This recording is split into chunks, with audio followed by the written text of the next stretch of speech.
So I've noticed something. Whenever I turned on the ghost detector, usually within the first within the first minute or two, there wouldn't be any activity.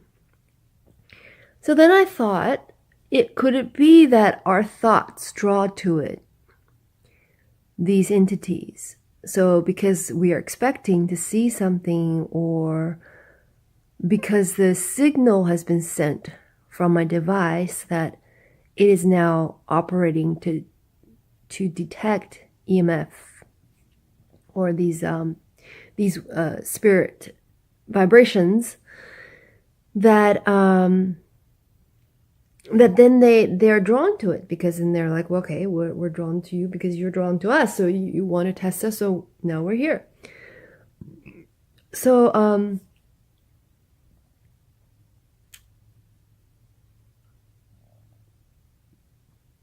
I also had noticed that, so I left it on for a while, and spirits would come and go, and sometimes they would come so close and they would be hovering on top of me or the device, because it's really measuring where the device is, so I'm not sure if it's hovering on the device, but then it would disappear at the location of the device. And it happened on more than one occasion. I think maybe 2 or 3 times.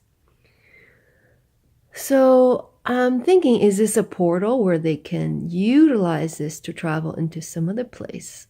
But they don't always appear through the device. They appear somewhere else, but then they, at certain points, go back into the area of the device and disappear there several times. Not all the time. So then that was like a thought that maybe this is opening up a portal where they're now free to travel from one device to another. Because in the spirit realm, they don't have location. They can't see what we're seeing. They can't see that, for example, if I'm on the sofa, they can't see the sofa. They can't see the room. But they can see you. So in a sense, we're portals. They can sense the people. So sometimes when you go to funerals or cemeteries, the ghost spirit, they can follow you home because they can follow a human being to where they want to go or where they're going, but they don't have a location and a street and an address. If you gave them an address, they wouldn't know how to get there themselves. They need someone to take them there. They need to follow somebody.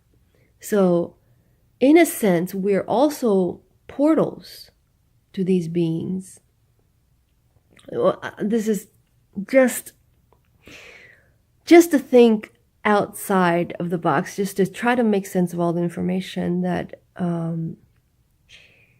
that we receive from the spirit realm. So this woman, the one that I showed you yesterday, Wright, she where I was decluttering her book, not yesterday, but several days ago, and she had talked about in one of her books her interaction with President Roosevelt. And she said that she went through a coning system that she devised, where she went into a different dimension of existence. And in that dimension of existence, she can see there's beings there. One of them was President Roosevelt, but then there's other beings there that were working with him, and she could slowly make out even their facial features. But she wasn't able to see her surroundings that well. She could see, like, for example, there was a bathroom, there was a room, there was a bed where she can stay in, but she can't see outside of that room. She can't see the scenery outside of that room. She cannot make out all the surroundings because it's built on the consciousness of that person, of the people and the spirits that were there. They created that consciousness. So for her to integrate herself into that consciousness, she has to agree, and she has to integrate. And integration doesn't happen all of a sudden, it happens slowly. And she says at the time she had a celebration and where there was more than just that small group of people, other people were spirits were invited. And she said she saw them as wispy people. She couldn't really make out their features. She knows that they're there. She can sense their presence, but she couldn't see them. She said she was seeing wispy, like just shadowy types of figures. So her experience going into this different dimension, which she says exists just as much as this dimension, or President Roosevelt is still alive. And she gives this account, the account of her journey, all her journeys working with the Deva spirits, which is the nature spirits, and how she works with them to plant all her gardening. And that's how she began. She was inspired by the Finhorn Garden in Scotland. And that was her original, which she based her life on, was how they worked with the spirits of potato, the spirits of carrots. And they worked with all these beings, the spirits of these vegetables, in which they made the vegetable grow so abundant and so big and so fresh that it inspired her to create the same kind of an environment. And so she worked with these amazing devas in her garden. And one account which I just want to mention because it's such an amazing story, and for a long time it's one of my favorite books. She talked about how she had these mole problems that were, digging up all her her underground vegetables, and tubers or something. Okay, so these moles were invading into her crops, and she said she talked to the Deva of the mole, and she's told them that she wanted them to move. And she found a location where they can move to, and it's a big space, and she thinks that there's food there because she's looking at the plants. But anyway, she said she doesn't want them in her garden anymore because there were just too many. And she had asked them to move. She gave them a date, which is like Thursday, 3 days from that date that she gave them. She gave them some time to move.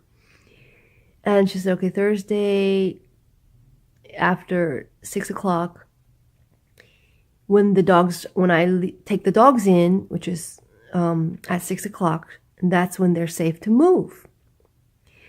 And so she gave this, she had communicated this to the Deva of the moles. And within a couple days, not at the appointed day that she asked, but I think it was a day or two earlier than she asked, these moles, she said she was in the kitchen washing her dishes. She looked outside into her garden through her window. She said she saw a sea of black. And it looked like they were moving, but it was so dense and so concentrated with this movement of blackness that it just shocked her. And she realized that they were on the move. But instead of a couple hundred moles, there was thousands upon thousands of moles moving away and moving out of her yard. And at that moment, she said, it dawned on her, well, it wasn't the time she specified. They're not safe. Her dogs were out. And so she went outside and she saw her dogs, 2 of them, standing still as statues, watching this amazing event take place. Thousands upon thousands of moles moving away out of her yard. And that was one of the events that she talked about in one of her books. And in another occasion where she said she was gardening, and all these worms were coming out of the...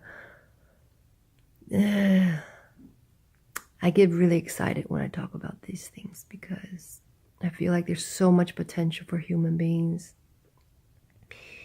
And if we're just respectful and we can tap into these human potentials and work with our surroundings, work with animals, and they're so willing to comply and they're so willing to take, when we're in the right frequency. So this other story she mentioned was about these earthworms, where she was digging into this pile, and these earthworms she kept digging out earthworms, and she didn't want to kill them, so it was making her digging very difficult. And she said, all right, I'm going to take a 15-minute break, go inside, have tea, and I'm going to come back out, and I want you all to be gone, because this is making her digging her garden very difficult. She goes in, 15 minutes later, she comes out. All the worms in that pile, in that row that she was working on, completely disappeared. And then she's working, and then she gets onto the second row of her second patch of garden, and she dug in there. The worms are again, many, many worms.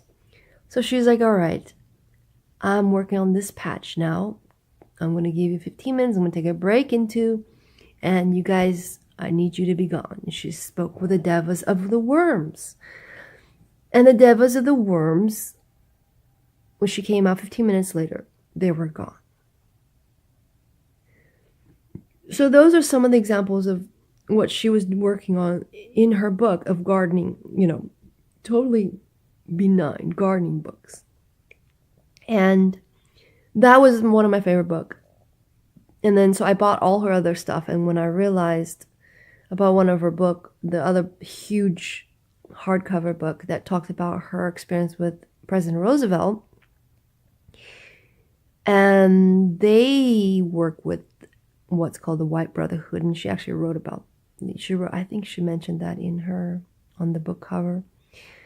And that I was there just to see what she would write about. I didn't finish the book. She kept talking about, she just started to work with these men that she encountered in this dimension that she went into.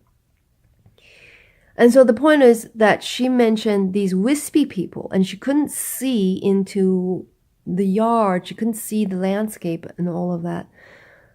And I thought, okay, so when a spirit trying to come into our realm, they can't really see or navigate in our world. So they need to hang on to a person in order to go from one place to another.